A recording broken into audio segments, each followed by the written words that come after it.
Welcome to our channel, Licky and Daksha.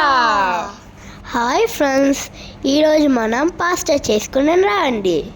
ముందుగా stove on చేసి ఒక పాట్ పెట్టుకోవాలి. ఇందులోని మనం 1 లీటర్ వాటర్ వేసుకున్నాం. ఇంకా 1 స్పూన్ సాల్ట్ వేసుకోవాలి. మనం ఇప్పుడు వైట్ సాస్ పాస్తా చేసుకుంటున్నామండి. ఇప్పుడు మనం మూత పెట్టుకొని వాటర్ బాయిల్ అయ్యేంత వరకు వెయిట్ చేద్దాం. వాటర్ బాయిల్ అయిపోయింది. ఇప్పుడు నేను పాస్తా వేస్తున్నాను. నేను ఇక్కడ యూజ్ చేసేది వీట్ పాస్తా అండి. మైదా ఫుడ్ పిల్లలకి ఎక్కువ ప్రిఫర్ చేయను నేను.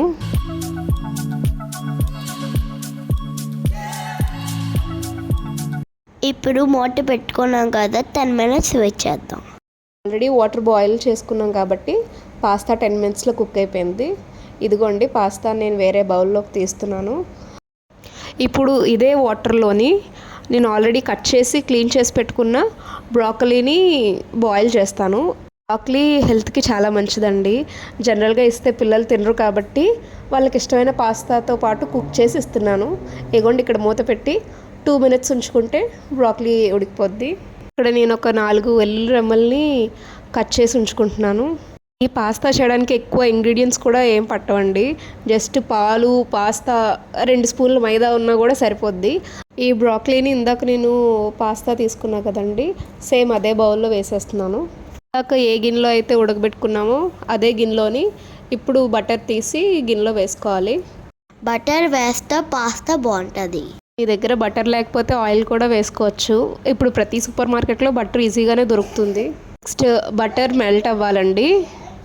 ఇక్కడ చూడండి, వాడు నా చేతిలో ఉన్న గరిటెలు ఆగేసుకొని ఊరిక తెగ తిప్పేస్తున్నాడు. వాటంతా అదే కరుగుతుందని చెప్పినా కూడా ఆగట్లేదు. చూడండి బటర్ మెల్ట్ అయిపోయింది. సో ఇప్పుడు మనం గార్లిక్ వేసుకోవాలి. ఇక్కడ మనం గార్లిక్ ఫ్రై చేసుకునేటప్పుడు మట్టుకు లో ఫ్లేమ్లో పెట్టి ఫ్రై చేసుకోవాలి. ఎందుకంటే గార్లిక్ ఫ్రై అవ్వాలి, కానీ వైట్గానే కనిపించాలి మనకి. అప్పుడే పాస్తా అన్నది వైట్గా ఉంటుంది. ఇప్పుడు ఇందులో మనం 2 స్పూన్స్ మైదా వేసుకోవాలి. ఇక్కడ వచ్చిన కొత్తలో అయితే మైదా ప్యాకెటే కనిపించలేదు. ఏంటి ఇక్కడ మైదా ఉండదా అనుకున్నాను. ఆ తర్వాత తెలిసింది ఇక్కడ మైదాని ఆల్ పర్పస్ ఫ్లోర్ అని పిలుస్తారని.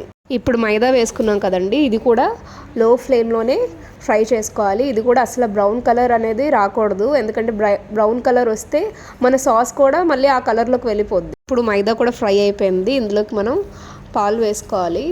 నేను అప్రాక్సిమేట్లీ 1/2 లీటర్ మిల్క్ అయితే వేసుకున్నాను. ఈ మైదా ఈ పాలతో కలిసినప్పుడు అది క్రీమీ టెక్స్చర్ని అనేది ఇస్తుంది అనమాట. ఇప్పుడే మనం సాల్ట్, పెప్పర్ కూడా యాడ్ చేసుకుందామండి. ఇప్పుడు మీడియం ఫ్లేమ్లో పెట్టుకొని గరిటెతో అలా తిప్పుతూ ఉండాలండి.